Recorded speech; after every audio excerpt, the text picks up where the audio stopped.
अभिवादन स्वीकार करिए हरबंश नागोके का। आज एक बात फिर से बात आतंकवाद की, चूंकि कल ही नॉर्दर्न कमांड के चीफ ने उधमपुर, जो नॉर्दर्न कमांड का मुख्यालय, कुछ सेलेक्टेड पत्रकारों के साथ एक बातचीत की।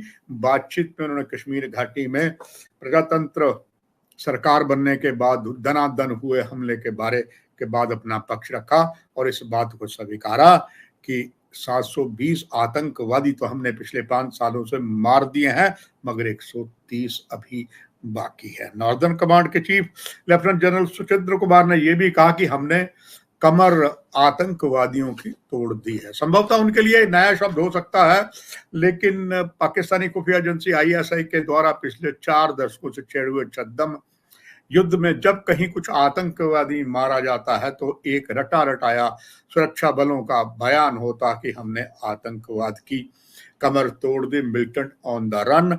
और जब जब ऐसी बात होती है उसके बाद आतंकवादी फिर दनदनाते हुए हमले होते हैं। और इसके साक्षात प्रमाण ये भी है कि आतंकवाद कश्मीर घाटी से होता हुआ रजौरी पुंछ से फिर आगे बढ़ता हुआ जम्मू डिवीजन के जो सब 10 जिले हैं और जो पहाड़ी क्षेत्रों में भी है, वहां पर आतंकवादियों ने अपने पांव जमा लिए हैं।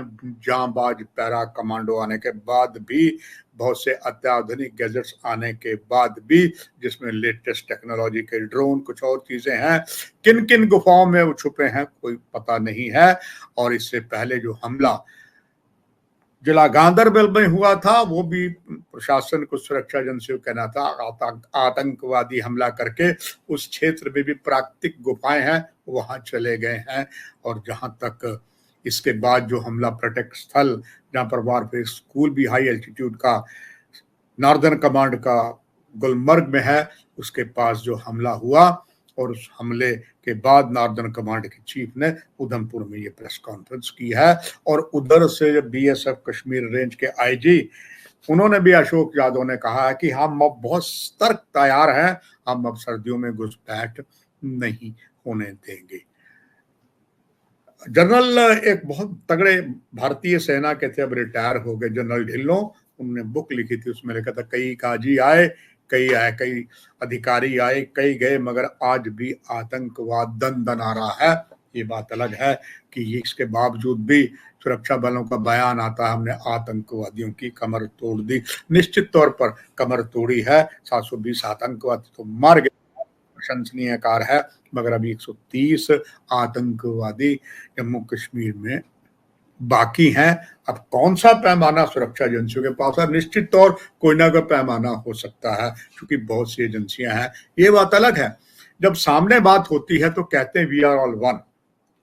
अगर ये सारी एजेंसियां एक छतरी के नीचे होती तो शायद करगिल युद्ध में ये हालत हमारी ना होती। कितने ही वीर सैनिकों को हमने बलिदानी बनाया, बिकॉज सच्चाई तो यही है, आपस में कोऑर्डिनेशन की कमी होती है। अलबत्ता बयान जरूर आता है, सब एक जैसे होते हैं। और इसके बावजूद भी अब इस हमले के बाद भी कुछ वरिष्ठ नेताओं के बयान भी आए हैं।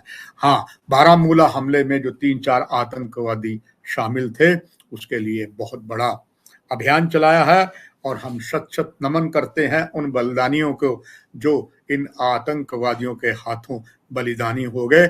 मगर जब ये हमला आतंकवादियों ने किया, कुछ जांबाज सैनिकों ने जब जवाबी कार्रवाई की, तो वो आतंकवादी अंधेरे में भाग खड़े हुए, मगर अपने बैग छोड़ गए। उससे पता लगा कौन सी लेटेस्ट टेक्नोलॉजी की उनके पास अब राइफलें भी है।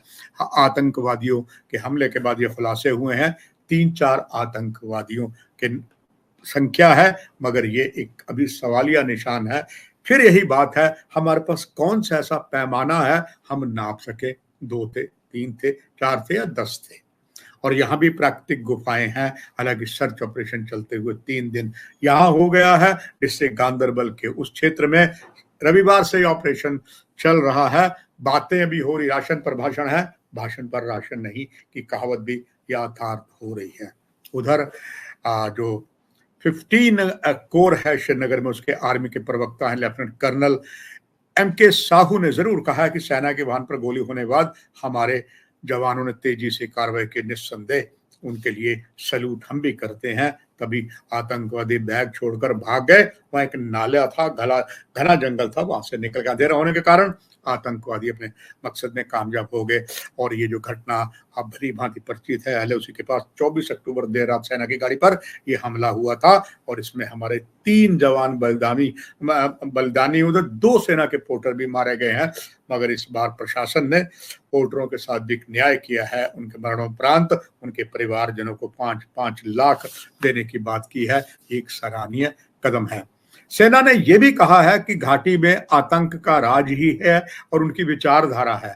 वहां के लेफ्टिनेंट कर्नल MK सिंह है, उनका कहना है भारतीय सेना राइफलमैन जो केसर अहमद शाह थे और राइफलमैन जीवन सिंह की बहादुरी को सलाम करते हैं। निश्चित तौर तभी मीडिया भी उनको सलाम करता है। निश्चित तौर पर इनकी शहादत पर देश को गर्व है और इनकी शहादत खाली नहीं जाएगी। और दोनों जवानों ने कश्मीर में पाकिस्तान के आतंकी एजेंडे को खिलाफ अटूट साहस का परिचय दिया है। हमले में बोनियार में जहूर अहमद मीर और उड़ी के मुश्ताक अहमद चौधरी ने विदेश की सेवा करते हुए सर्वोच्च बलिदान उन्होंने लिया है। कश्मीर में लगातार शांति और स्थिरता की ओर बढ़ रहा है, लेकिन पाकिस्तानी खुफिया एजेंसी इस तरीके की नापाक साजिश लगातार करती है। ये बात तो बिल्कुल तय हो चुकी है। हालांकि एक बार फिर से हमले की जिम्मेदारी PAFF ने ली है। सेना के सूत्रों के मुताबिक हमले में 3 से 4 आतंकवादी बताए जाते हैं। इसके बीच अब जैसे घटना हुई बहुत से बयान आए हैं और उन बयानों में एक डॉक्टर फारूक अब्दुल्ला ने खरी खरी अब पाकिस्तान को सुनानी शुरू कर दी है। हालांकि बीच में जब डॉक्टर फारूक अब्दुल्ला ये कहते थे कश्मीर समस्या के समाधान के लिए पड़ोसी बदले नहीं जाते, हमें पाकिस्तान से बात करनी चाहिए। जब फारूक अब्दुल्ला ऐसे बोलते थे तो ज्यादातर भारतीय मीडिया में उनकी छीटाकशी होती थी और ना जाने मीडिया कहां से राजनीतिक तस्कर तीर निकालकर सीधा फारूक अब्दुल्ला पर फेंकता था। मगर डॉक्टर फारूक अब्दुल्ला का ये कहना है कि मैं ये हमले पिछले 38 सालों से देख रहा हूँ, निर्दोष लोग मारे जा रहे हैं, निर्दोष मारे जा रहे हैं। पाकिस्तान को वहां की समस्याओं को देखना चाहिए था। पाकिस्तान ये सब बंद करे, दोस्ती का रास्ता खोजे। अगर वे ऐसा नहीं करते तो समस्या उनको भी होगी, निश्चित तौर है, क्योंकि पाकिस्तान के हाथ में तो पहले भी का कटोरा है, इस तरीके से अपने कर रहा है। मगर सवाल है, इससे पहले भी डॉक्टर फारूक अब्दुल्ला ने एक बयान दिया था कि अगर पाकिस्तान के साथ कश्मीर समस्या के लिए बातचीत करनी है तो एकमात्र रास्ता है, आप पूरी जो सीमा पाकिस्तान के साथ लगती है, चाहे भारत पाक अंतरराष्ट्रीय सीमा है या जम्मू कश्मीर गुलाम कश्मीर है, उस सारी को अंतरराष्ट्रीय सीमा मान ले, वो अपने घर, हम अपने घर खुश। मगर ये नहीं हो सका, बेहतर केंद्र सरकार जाने। जब भी डॉक्टर फारूक अब्दुल्ला एक बयान देते हैं तब जम्मू कश्मीर के जो शासक है कहते हैं हम इस पे कुछ नहीं बोल सकते बिकॉज ये एक्सटर्नल अफेयर मिनिस्ट्री का है और ये विदेश मंत्रालय की बात है जो भारत सरकार ही करेगी। मगर एक बात तो तय है, पड़ोसी बदले नहीं जाते और हम सीधे युद्ध के लिए अभी शायद तैयार नहीं है या ऐसी नीति नहीं है। और इसके बाद फारूक अब्दुल्ला जो कहते हैं कश्मीर समस्या का समाधान ऐसे हो सकता है, मगर दूसरी तरफ कश्मीर समस्या के समाधान के लिए संसद में जो प्रजातंत्र के सबसे बड़ा मंदिर होता है, देश के प्रधानमंत्री नरसिम्हा राव थे, तब उन्होंने ये कहा था, सर्वसम्मति से संसद में एक बिल पारित हुआ था कि पाकिस्तान के साथ कश्मीर समस्या का मात्र एक समाधान है कि पाकिस्तान के कब्जे वाले कश्मीर को हटाया जाए। मुद्दत हो गई, 90 की बात है, अब तो 2024 आ गया है और यहाँ कहावत वही यथार्थ हो जाती है, ना नौमन तेल होगा ना राधा नाच। ये बात अलग है। हमने अपना प्रजातंत्र जम्मू कश्मीर मजबूत करने के लिए जो पाकिस्तान के हिस्से में कब्जे में हमारा कश्मीर है, उसमें कुछ नेताओं के उनके नॉमिनेशन की है। हालांकि शायद उस वक्त तो पैदा भी ना हुए हो जिनके नॉमिनेशन की गई है, बिकॉज पिछला तो उनका पीओ जो की है, मगर हम ना तो वो ले सके। तब यहाँ कहता है तो फिर वही कहावत है, ना नौमन तेल होगा ना राधा नाचेगी। समस्या अगर हमने इसे किया है, निस्संदेह हमने पाकिस्तान की कई बार उसको छठी का दूध याद दिलाया भी है, इसमें कुछ संदेह की बात नहीं है। मगर करगिल में भी जो कुछ हुआ हमें उसमें भी बहुत सोचना पड़ेगा। इसके लगातार उसके हमले हो रहे हैं और इसमें इस समय वर्तमान सरकार है भाजपा, इस वक्त सबसे बड़ी पार्टी परसेंटेज ऑफ वोट में है, मगर वो कुछ बोल नहीं पा रही है। यहाँ के जो विधायक हैं और ना ही नेशनल कॉन्फ्रेंस जो शासन में बोल रही, क्योंकि यहाँ पर जो स्थिति ये है कि ये डिफेंस और होम डिफेंस भारत सरकार के साथ है, डिफेंस जो होम मिनिस्ट्री है वो केंद्र सरकार के पास है, तो इसमें जम्मू कश्मीर का कुछ भी नहीं है ऐसा। इसलिए बहुत सी ऐसी बातें हैं जिसमें अभी भी अप्रजातंत्र का देश है, निर्वाचित सरकार आई है, केंद्र सरकार आशा है, और भारत सरकार और जम्मू कश्मीर सरकार मिल के चलेगी। हाल ही में उमर अब्दुल्ला जब दिल्ली गए, बहुत से ऐसे संकेत मिल रहे हैं, और मुझे वो शब्द याद आते हैं जब 1996 से 2002 तक नेशनल कॉन्फ्रेंस की 2/3 मेजॉरिटी जम्मू कश्मीर में थी, और तब 8 एमएलए जो हैं वो भारतीय जनता पार्टी के भी थे। केंद्र में जो कमान थी देश की वो अटल बिहारी जी के पास थी।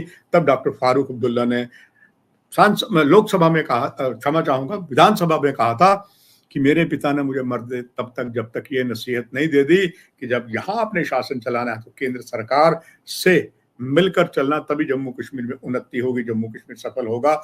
उन्हीं के पद चिन्हों पर अब उमर अब्दुल्ला जो शेर कश्मीर बाबा कौम के पोते हैं, उन्होंने भी केंद्र से जिस तरीके से तालमेल किया है, उम्मीद है केंद्र सरकार भी पूरा समर्थन दे रही है। वो आदरणीय प्रधानमंत्री से मिल आए हैं, रक्षा मंत्री से मिल आए हैं, सड़क परिवहन मंत्री से मिले, बहुतों से मिल के आ रहे हैं, तो ये एक अच्छा संकेत है। मगर अब पाकिस्तान से कैसे निपटा जाए, इसमें भारत सरकार सक्षम है, और कुछ ना कुछ दिन ऐसा आएगा जिस दिन इसी तभी मीडिया के माध्यम से मैं आपको बहुत बड़ी खुशखबरी दूंगा अगर ऐसा होता है। पर उसके लिए हमें भी इंतजार करना है और कार्यक्रम की यही समाप्ति करनी है। नमस्कार।